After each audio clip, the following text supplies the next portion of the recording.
Hey, what is going on? How's it going, everybody? It is that time for Word of the Day, Wednesday. Come on. Hope you guys are doing awesome. Man, in our little Bible study, every once in a while, I'll get the word from my own reading. But the past couple of weeks, man, I've been getting these Word of the Day Wednesdays out of this plan that I've been going through with a couple of really fine gentlemen. We're going through the Gospels interwoven. It's super good. It kind of interweaves the Gospel accounts, Matthew, Mark, Luke, and John, and kind of goes through story by story. It's super awesome. And so today we were talking about a guy who was infamously named as the rich young ruler.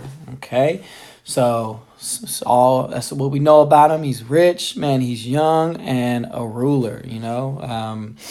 Probably owns some land or something like that. But that's a real interesting story. As we dive in and kind of see how we can apply this to our lives. So let me just jump right in. This is either in Matthew 19, 16 through 30, Mark 10, 17 through 31, or Luke 18, 18 through 30, okay?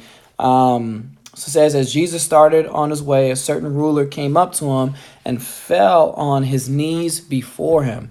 Good teacher, he asked, what good thing must I do to inherit eternal life? Why do you call me good? Jesus answered. There is only one who is good, as God alone. Why do you ask me about what is good? If you want to enter life, obey the commands.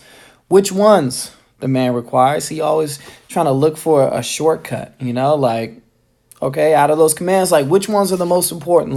Which ones do I need to do in order to, get the check or the star, next to my name?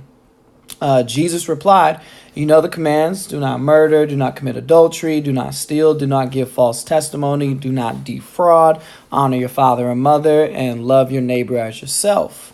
Teacher, the young man declared, all these I have kept since I was a boy. What do I still lack? When Jesus heard this, he looked at him and loved him. You still lack one thing, he said. If you want to be perfect, go, sell your possessions, everything you have, and give to the poor, and you will have treasure in heaven. Then come follow me.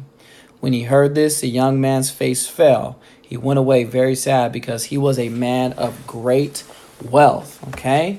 So what this message is not about you have to be poor in order to, follow God, that you need to, give away everything that you have, and live this monk lifestyle in order to have a relationship with God. See, the big thing wasn't that he had possessions. It was that possessions had him. Okay. And this is, what it constantly talks about in the Bible is you can't serve two masters. You can't serve God and money. And so many people will have money on the throne of their life. And you can see it's so evident because with this guy, man, Jesus basically, man, just brought this mirror up, right? This guy's asking, what do I do to, kind of slide in and make sure that I'm good and, good with God and good with people? Like what do I do to inherit, eternal life? And man, Jesus rattles off a couple of commands. And he's like, got it, check, good. Are you sure? There's nothing else? He's like, there's one thing.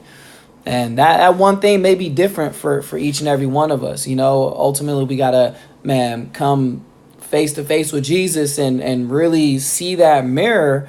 And what's the one thing that's holding us back from experiencing eternal life right now? I'm not talking about, going to heaven. I'm talking about eternal life in your current life, which is, full of love, peace, joy, all this stuff, right? And for this man, his money was a ball and chain.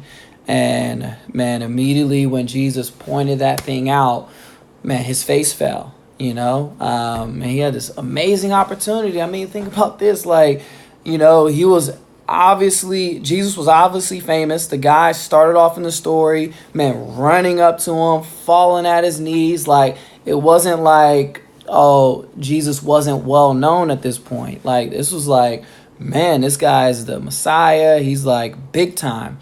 And he had an opportunity to follow him, to maybe get his name, man, in the history books. And it's sad because he's only known as the rich young ruler. We don't even know his name, because, man, he allowed that his wealth to dictate his future, And so really want you guys to know that, man, wealth is not a bad thing. It says the love of money is the root to all kinds of evil, not money in and of itself.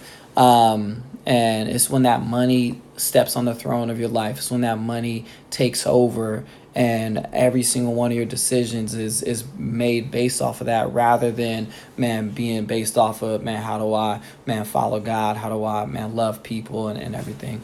So as you go about today, man, this is a really good thing to kind of focus on and meditate on is, man, what do I see when I look in the mirror? If Jesus held up that mirror and said, man, this is one thing that you lack. Like, this is one thing that you could get better at.